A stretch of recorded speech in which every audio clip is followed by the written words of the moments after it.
नमस्कार साथियों, मैं आचार्य रमेश धसमाना आपका स्वागत करता हूं मेरे इस वीडियो चैनल जिसका नाम है ज्योतिष दृष्टि।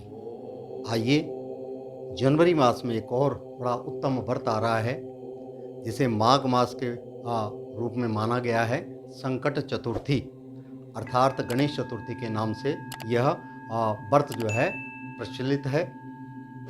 माताएं अपनी संतान की दीर्घायु के लिए इस व्रत को रखती हैं। यह व्रत माघ मास कृष्ण पक्ष की चौथ को किया जाता है। इसी दिन विद्या बुद्धि के देवता गणेश तथा चंद्रमा की पूजा की जाती है। दिन भर व्रत रखने के बाद सायंकाल चंद्र दर्शन होने पर दूध का अर्घ देकर चंद्रमा की विधिवत पूजा की जाती है। गौरी गणेश की स्थापना कर उनका पूजन तथा वर्ष भर उन्हें घर में रखा जाता है। नैवेद्य सामग्री तिल, ईख, भाटा, अमरूद, गुड़ तथा घी से चंद्रमा गणेश जी का भोग लगाया जाता है। यह नैवेद्य रात्रि भर डलिया आदि में ढककर यथावत रख दिया जाता है, जिसे पहार कहते हैं। पुत्रवती माताएं पुत्र तथा पति की सुख समृद्धि के लिए व्रत रखती हैं। सबसे बड़ी विशेषता यह है कि उसे ढके हुए पहार को पुत्र ही खोलता है और भाई बंधुओं में बांटा जाता है, जिससे प्रेम भावना स्थायी होती है।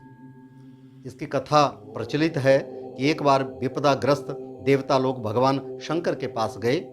उस समय भगवान शिव के सम्मुख स्वामी कार्तिकेय तथा गणेश जी भी विराजमान थे। शिव जी ने दोनों बालकों से पूछा, तुम में से कौन ऐसा वीर है जो देवताओं का कष्ट दूर कर सके, उनका निवारण कर सके। तब कार्तिकेय जी ने देवताओं को सेनापति प्रमाणित करते हुए देव रक्षा योग्य तथा सर्वोच्च देव पद मिलने को अधिकारी सिद्ध किया। इसी बात पर शिव जी ने गणेश की इच्छा जाननी चाहिए। तब गणेश जी ने विनम्र भाव से कहा, पिताजी आपकी आज्ञा हो तो मैं बिना सेनापति बने ही सब संकट दूर कर सकता हूँ।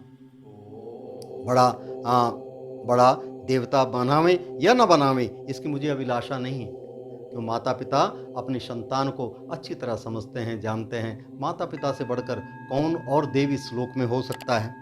यह सुन हंसते हुए शिव ने दोनों पुत्रों को पृथ्वी की परिक्रमा करने को कहा तथा यह शर्त रखी कि जो सबसे पहले पूरी पृथ्वी की परिक्रमा करके आएगा वही वीर तथा सर्वश्रेष्ठ देवता घोषित किया जाएगा।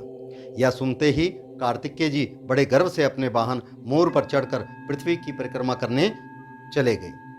गणेश जी ने समझा कि चूहे के बल पर पूरी पृथ्वी का चक्कर लगाना अत्यंत कठिन है, इसलिए उन्होंने एक युक्ति सोची। वे 7 बार अपने माता पिता की परिक्रमा करके बैठ गए। उधर रास्ते में कार्तिकेय को पूरे पृथ्वी मंडल से उनके आगे चूहे का पद चिन्ह दिखाई दिया। परिक्रमा करके लौटने पर निर्णय की बारी आई। कार्तिकेय जी गणेश पर कीचड़ उछालने लगे तथा अपने को पूरे भूमंडल का एकमात्र पर्यटक बताया। इस पर गणेश जी ने शिव जी से कहा, माता पिता में ही समस्त तीर्थ निहित हैं, इसलिए मैंने आपकी 7 बार परिक्रमाएं की हैं। गणेश जी की इस बात को सुनकर समस्त देवगण तथा कार्तिकेय ने सिर झुका लिया, क्योंकि कहा भी गया है, त्वमेव माता च पिता त्वमेव बंधु च सखा त्वमेव विद्या द्रविणम त्वमेव सर्वम मम देव देव। भगवान ने जब गर्भ से आपको पृथ्वी पर अवतरित किया है तो माता के रूप में आपका भोजन, आपकी रक्षा, आपकी हर प्रकार की व्यवस्था का निर्वहन किया। पिता के रूप में आपको संरक्षण देने के लिए योग्य भगवान की मूर्ति की है। इसलिए जीवन के अंदर ध्यान रखना, अपने माता पिता से बढ़कर दूसरा कोई देव नहीं। गणेश जी की प्रशंसा की तथा आशीर्वाद दिया कि त्रिलोक में सर्वप्रथम तुम्हारी पूजा होगी। तब गणेश जी ने पिता की आज्ञा अनुसार जाकर देवताओं का संकट दूर किया। कहा भी गया है, विघ्नेश्वराय वरदाय सुर प्रियाय लंबोदराय सकलाय जगद्दिताय नागाननाय श्रुत्यज्ञ विभूषिताय गौरी सुताय गणनाथ नमो नमस्ते। यह शुभ समाचार जानकर भगवान शंकर जी ने कहा कि चौथ के दिन चंद्रमा तुम्हारे मस्तक पर सेहरा यानी ताज बनकर पूरे विश्व को शीतलता प्रदान करेगा। जो स्त्री पुरुष इस तिथि पर तुम्हारा पूजन तथा चंद्रमा को अर्घ देगा, उसका त्रिविध ताप अर्थात दैविक और भौतिक 3 प्रकार के ताप जो है दूर हो जाएंगे और यह ऐश्वर्य पुत्र सौभाग्य को प्राप्त करेगा। यह सुनकर देवगण हर्षातिरेक में प्रणाम कर अंतर ध्यान हो गए।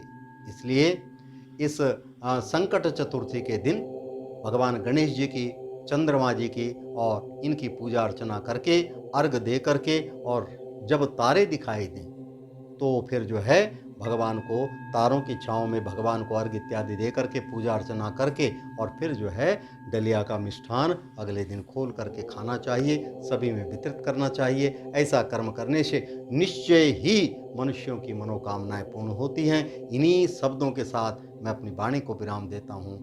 नए विचारों के साथ अब आपके समक्ष आएंगे। तब तक के लिए नमस्कार।